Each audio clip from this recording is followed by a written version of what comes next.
People think that if I imagine some statue, murti, or some images of gods and goddesses, దేవీ దేవతా మూర్తులను విగ్రహాలను ఊహించుకుంటూ తాము దివ్యత్వంపై ధ్యానిస్తున్నామని ప్రజలు అనుకుంటారు. కాని ఆ రూపాలను మూర్తులను ఎవరు సృష్టించారు? అవి నిజమైనవి కావు. we may worship them with lot of faith. There is nothing wrong about it. అత్యంత విశ్వాసంతో వాటిని పూజించడంలో తప్పులేదు. మరోలా చూద్దాం. జీసస్ క్రీస్తు ప్రభువు యొక్క దివ్యత్వాన్ని ఆయన జీవితకాలంలో ఎంతమంది అవగాహన చేసుకోగలిగారు?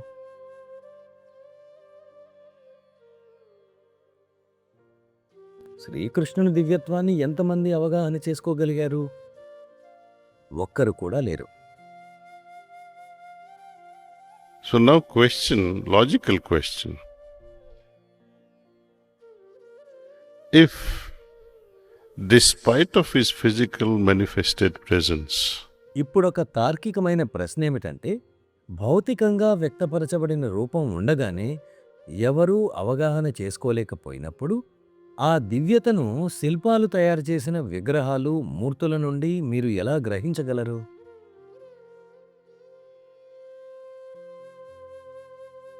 సాధ్యం కాదు. if I have to think of Krishna, మీరు కృష్ణుని తలుచుకొని ఆ కృష్ణ పరమాత్మపై మీ హృదయంలో ధ్యానం చేస్తే ఏ రూపం మీ ధ్యాసలోకి వస్తుంది? నేనేం చెప్పడానికి ప్రయత్నిస్తున్నానో మీకు అర్థమైందనుకుంటాను.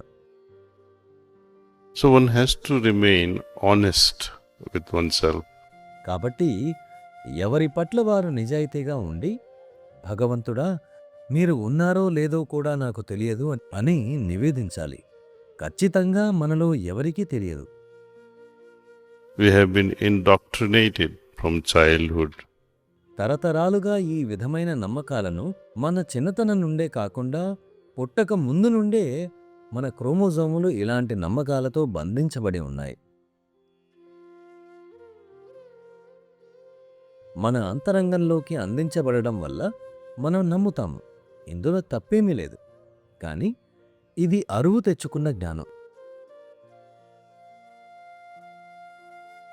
కాబట్టి మనం, భగవంతుడా, మీరక్కడ ఉన్నారో లేదో నాకు తెలియదు, కానీ మీరక్కడ ఉన్నట్లయితే నేను మీ అస్తిత్వాన్ని అనుభూతి చెందాలి అనుకుంటున్నాను అని ప్రార్థించాలి.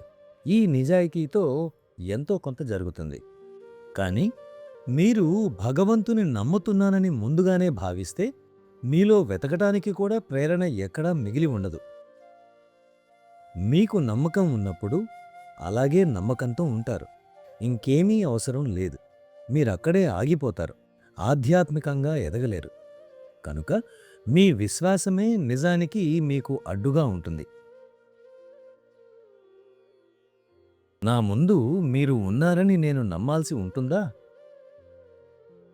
లేదు. ఎందుకంటే నేను మిమ్మల్ని నా కళ్ళతో చూస్తున్నాను. If you are not around, then I say, oh, maybe. మీరిక్కడ లేనట్లయితే ఇక్కడ లేని మీ గురించి ఊహించడం మొదలవుతుంది.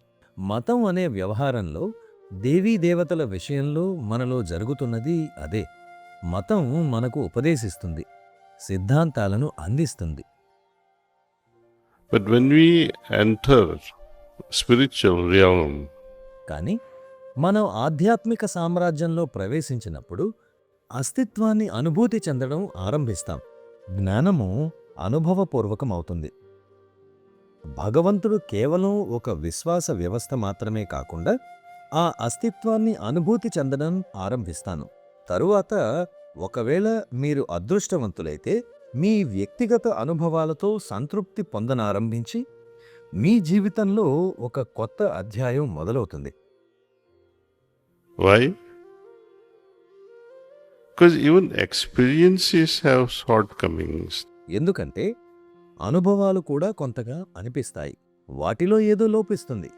అవి మీలో అగ్నిని రగిలిస్తాయి. కానీ అనుభవం మిమ్మల్ని మరింత అశాంతిలోకి నెట్టివేస్తుంది. నా వ్యక్తిగత అనుభవం ద్వారా నేను మీకిది చెబుతున్నాను. ఎందుకో వివరించడానికి మీకు నేను ఒక చిన్న ఉదాహరణ ఇస్తాను. మీరొక సంపన్నుడైన మీ స్నేహితుడితో కొన్నాళ్లు గడిపారనుకుందాం. అతని అద్భుతమైన ఆతిథ్యాన్ని మీరు బాగా ఆస్వాదించారని అనుకుందాం. Okay, wow. He's such a nice person. ఇతను ఎంత మంచి వ్యక్తి అని తెలుస్తూ కొన్ని నెలలు ఆ అమోఘమైన ఆతిథ్యాన్ని అందుకున్నారు అనుకోండి. మీ మనసులో ఏమనుకుంటారు? What would you be thinking at that moment for those luxurious moments? You say, oh wow. మీరేదైతే విలాసవంత ఆతిథ్యాన్ని ఆస్వాదించారో, గొప్ప అనుభూతి పొందారో, అవన్నీ కూడా మీ స్వంతం కావాలని మీకు అనిపిస్తుంది కదా. ఇక్కడ తేడాను గమనించారా? సంపదను అనుభూతి చెందడం, సంపన్నుడిగా తయారవ్వాలి అనుకోవడం, అలాగే దైవత్వాన్ని అనుభూతి చెందడం, దివ్యతగా మారాలి అని అనుకోవడం, ఈ రెండూ కూడా వేర్వేరు విషయాలు.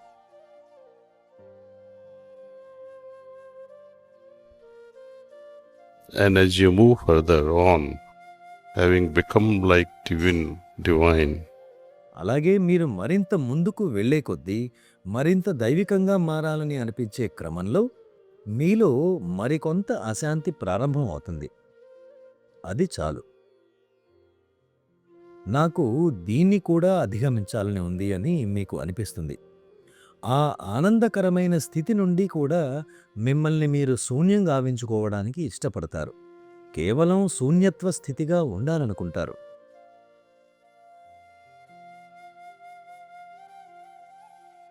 కాబట్టి ధ్యానం చాలా గంభీరమైనదని మనం అర్థం చేసుకోవాలి. అసలు దాన్ని దేనికోసం చేస్తున్నామనేది మనకి అర్థం కావాలి.